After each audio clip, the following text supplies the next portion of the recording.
মনে হচ্ছিল একজন সত্যিকারের নারী দাঁড়িয়ে রয়েছে আমাদের চোখের সামনে, যার তাপে পাপও পড়ে, কিন্তু শেষে সেই সবটা কেচিয়ে দিলেন ম্যাডাম।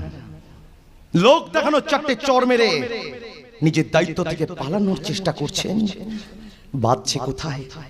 এক সর্বনাশ হয়ে যাওয়া গরিব অসহায় মেয়েকে ঘরের বউয়ের সম্মান দিতে বাঁচছে বুঝি? ভুল করছেন ভারত বাবু, ভুল করছেন। আমাদের শরীরে যখন কোনো ব্যাকটেরিয়া ভাইরাসের ইনফেকশন হয় তখন যেমন আমরা অসুস্থ হই, ঠিক তেমনি সমাজে যখন একটা পুরুষ দর্শক হয় না, তখনই একটা মেয়েকে ধর্ষিত হতে হয়। এই নরপিশাচগুলো তো সমাজের অসুখ। মেয়েটার কিসের লজ্জা? লজ্জা তো এইসব মায়েদের, যারা ছোটবেলা থেকে নিজের সন্তানদেরকে বড় হয়ে কিভাবে মহিলাদেরকে সম্মান করতে হবে সেটুকু পর্যন্ত শেখায় না। লজ্জা তো এই সমাজের, যে সমাজ সারাক্ষণ মুখে বড় বড়